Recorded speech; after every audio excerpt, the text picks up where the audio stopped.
Alright guys, so today we're going to do a little bit of a little chat about SEO and how it applies to my life and my website. So I got a question on my YouTube channel about just doing a video on general SEO and how it applies to Yahoo and Bing and Google and things like that.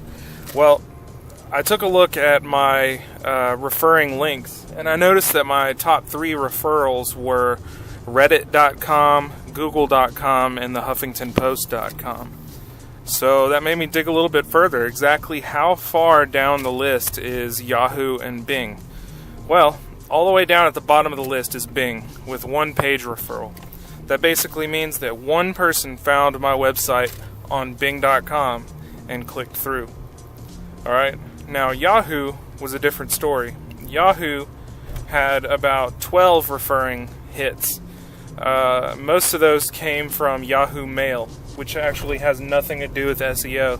It just means that somebody at some point wrote something in their email like, hey, look at this jackass, and put a link to my site in there. So that technically doesn't even really count. Being that Google is where the majority of my page view ad revenue comes from, I'd say that Google is probably my main focus as far as SEO. So Google is what I'm going to talk about. Google has faced a lot of criticism for their Panda algorithm and how it, unfairly criticizes, or not criticizes, but how it unfairly judges some websites. I haven't had any criticisms of Panda. Then again, I haven't been in the monetized blog game for that long, but the time that I have been here has been very successful, and each payment period has been more successful than the last. So, here's my little experience with Google and their search algorithm. Basically, I'm going to outline a couple of best practices, a couple of things that I do, and things that will generally help you out in the game. So let's start with posting articles. You cannot use any kind of content that's already been posted before, bar none. If you did not create the content 100%, or unless it's completely unique content, you're going to probably be penalized in some way. Basically, what I'm getting at is you cannot copy-paste content from Wikipedia. You cannot copy-paste content from any website, no matter how small the blog is. If you have 3 different blogs, let's say, for example, I have 2 different blogs right now that are publicly monetized blogs. Okay, I have geekblog.tv and I have linuxpurist.com. Linux Purist was a place for me to post content that was starting to dominate the Geek Blog. Geek Blog is just, general geekiness and hackery. Well, Linux Purist is just Linux. So anything devoted towards Linux, I'm going to give it the focus of Linux Purist.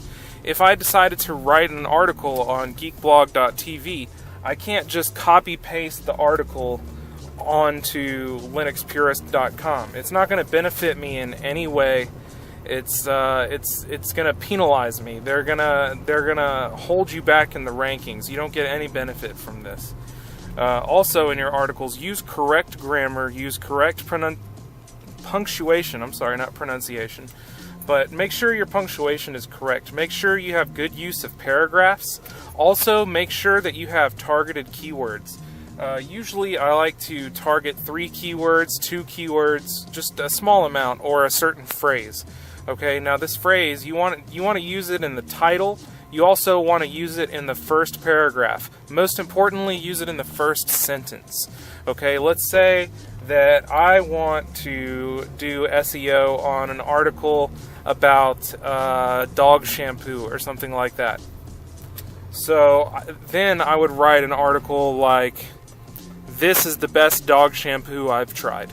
Google basically wants very human-sounding posts. Okay, the Google algorithm only does so much. Okay, there is some human involvement to a certain point, so it needs to be human readable. Back in the day, people used to get away with using what was called spun articles. Basically, you define a root article, and then a black hat SEO script will find, certain vernacular or synonyms for words in your article. So what comes out may be gibberish. I'm sure you've run across one of these sites before. It looks like gibberish. You can't really make heads or tails of it, but you can tell it's geared towards a certain subject, and somehow it's the #1 ranking on Google. Well, all the ratifications of the Google search algorithm have kind of tried to put an end to this, because it doesn't really help anybody. It's counterproductive. The only person it helps is the black hat SEO specialist. The way that these guys make a living is that they'll create many different blogs, usually WordPress blogs, and they'll link to each other heavily. Backlinks are essential. It means that other people are reading your content and they appreciate it, so they want to link to it on their blogs. This generates pingbacks. Pingbacks are the little links at the end of a blog post that says, such and such, pingback from this website. What gives me a lot of traffic, for example, is a Huffington Post post about, I can't remember what it was about, but they referenced one of my articles in their post. Alright, now, aside from the obvious novelty of having a large website like the Huffington Post actually reading my blog, it helps a lot. That one article ended up being one of the top 3 articles of the entire history of Geekblog. It drove a lot of traffic. And once that traffic started to die off, I noticed that not only had my general amount of hits coming from Google had increased, but I also got regular readers. You want to install some kind of analytics like, for example. Okay, sorry about that. I got a phone call. I'm recording this from my truck while I'm driving to a friend's house. So, what I was talking about was I have a analytics program called Jetpack. Jetpack is a WordPress plugin that's kind of, it's the thing that I check every day. I don't really visit my website too much, other than to post content and to check the forums.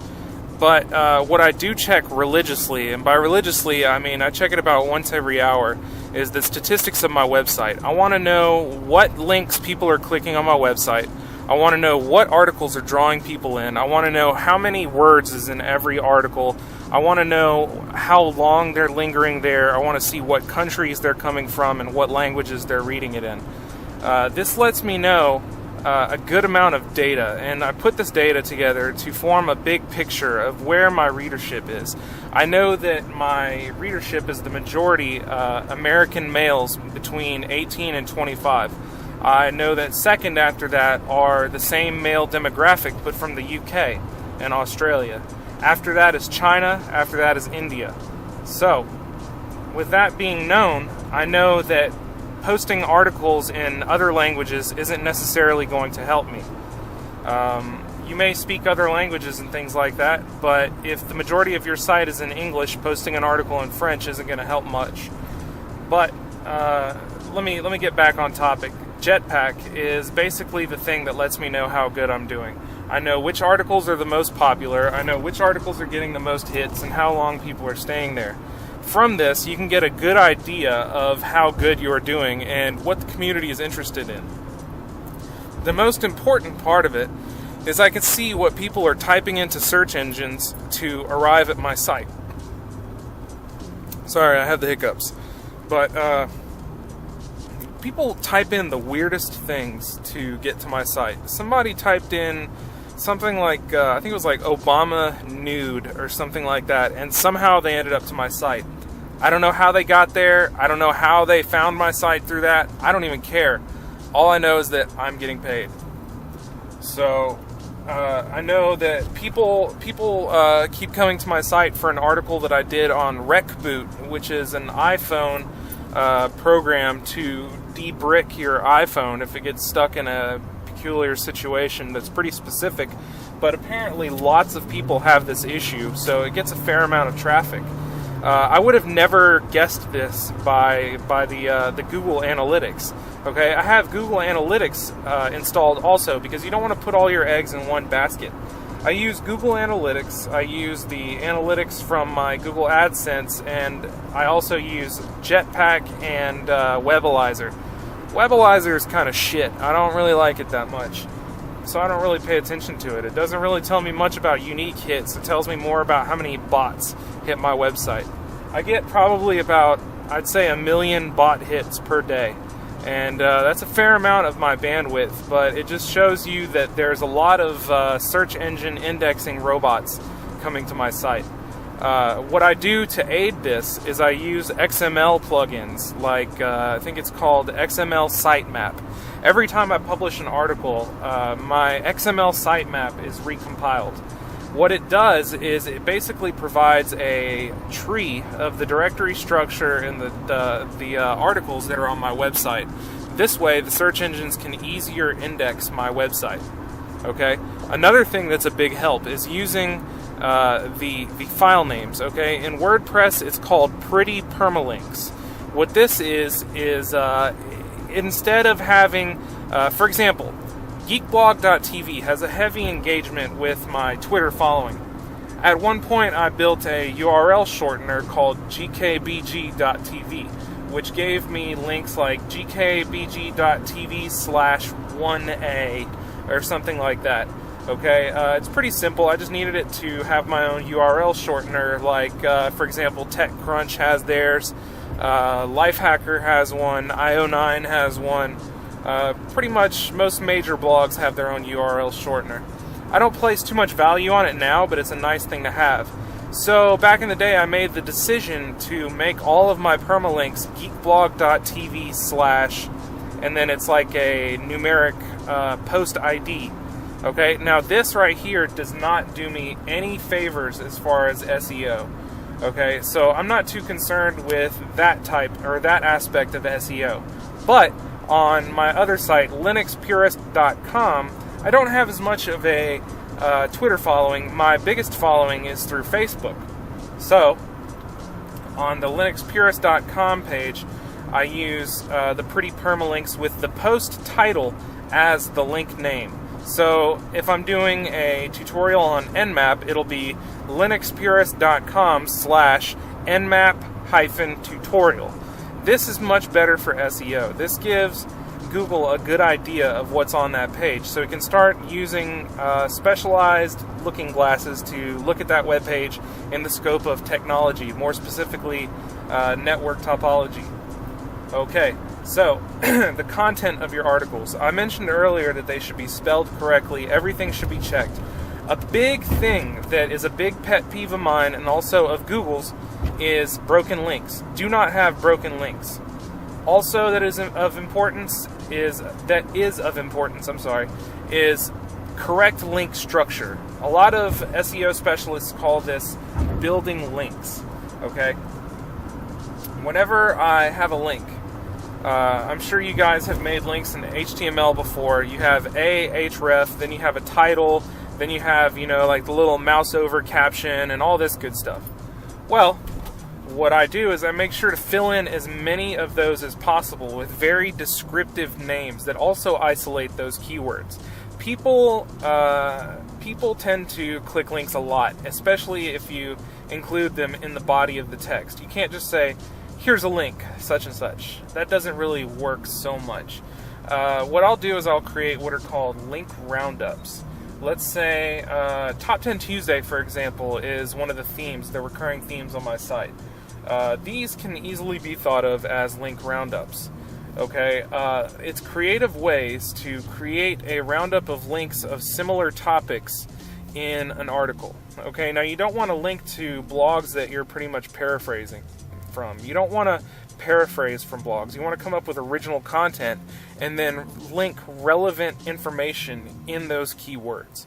Okay, for example, if I'm talking about Nike shoes, and I have a picture of a certain type of Nike shoe on my server, not only do I want to have that file name of that Nike shoe to be something that reflects what it is, I want it to also reflect both the keywords of the targeted SEO of that image, but also the keywords of my website, which, I don't know, for example, geek shoes or whatever it is that I'm targeting overall for that website. You want to have those in the name, okay?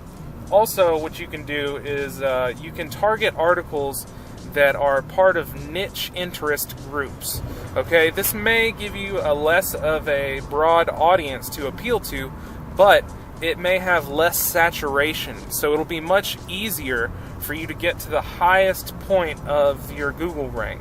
A lot of people differ on this opinion, but I believe that being somewhere between number 3 and number 8 in the Google ranks is like the best position to be in. I don't know about you guys, but whenever I do a Google search, I almost always disregard the first, 3 to 5 links, because a lot of them are sponsored, and in the past, a lot of those have been spun articles. Okay, I'm kind of a stickler for, choosing the best articles, the best information, the best torrents and things like that. And as such, I've developed kind of like a filter whenever I'm searching through search engines and things like that. So I automatically, out of knee-jerk reflex, scroll down past the first couple ones. As long as you're on the front page, you're at like a 90% success rate. Not a lot of people reach the second page. Why is this? Well, usually Google does a pretty good job, and the best information is usually on the front page. So if you're not front paging, then you're probably not doing your job very well. Okay, if you try to jump in and front page on something that's very heavily saturated, like just a general SEO article or a general article about golf, well, you're not going to have a good time. It's going to be pretty difficult, and you're going up against a lot of other people. Okay, a lot of my SEO knowledge came from writing for a website called iWriter.com. iWriter is a website where you can go on and write articles for other people who basically don't want to use scripts to spin articles for their sites. You're at an automatic advantage using this website if you're a native English speaker. You have a better chance of coming off more natural. A lot of these people have specific terms of what they want in their article. For example, keywords.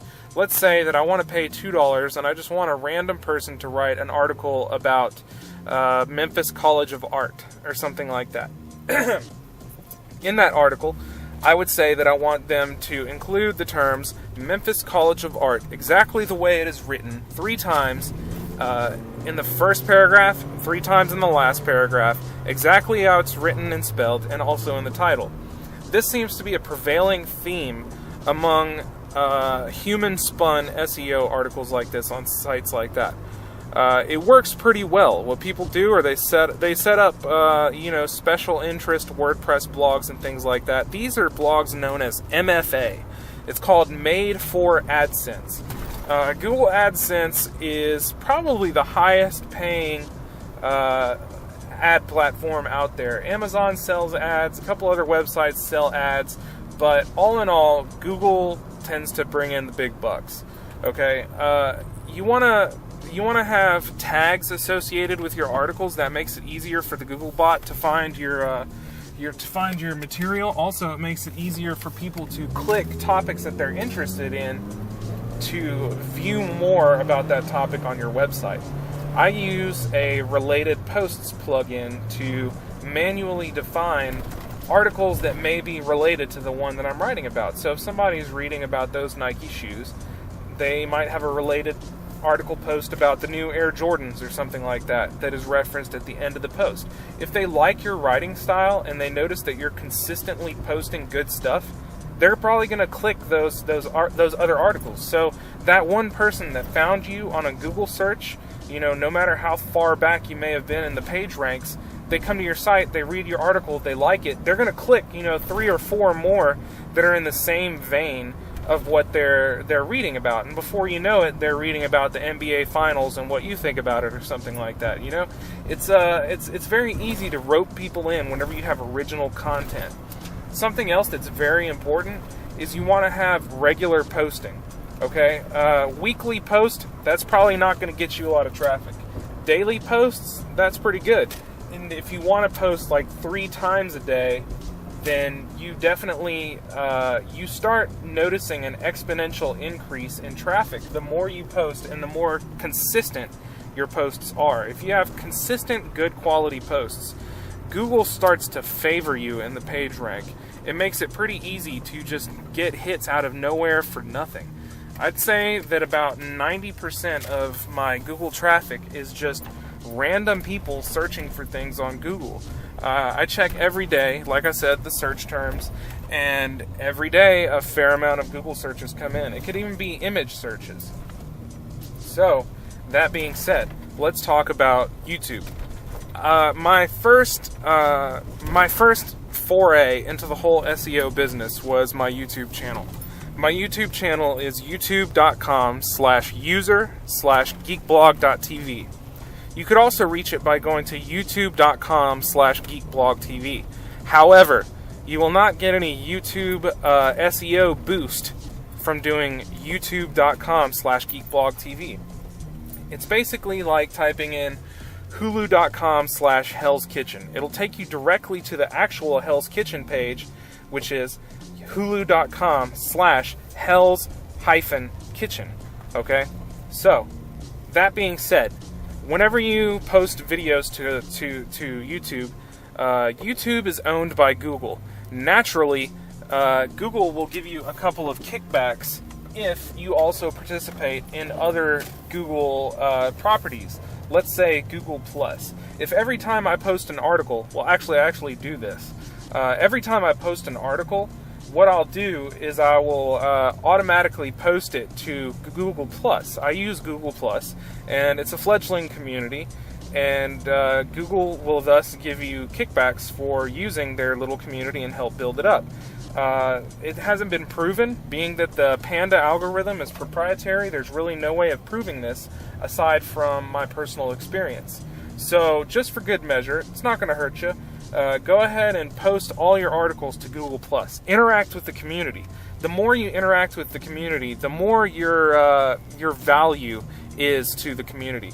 The more thumbs up and crowd engagement you get, thumbs up, thumbs down, comments, whatever, the more of it you get on your YouTube pages, the more it favors you in the algorithm, the more it suggests your videos to other people. Anyway, I'm sure I'm leaving out a couple of things, but that's just a couple of the top things that I'm thinking about while I'm driving to my buddy's house right now. I'll probably post later a little bit more about it, but for now, that's just what comes to mind. So if you guys liked what you heard, go ahead and share, like, and subscribe, and we'll get you guys squared away. Thanks for watching.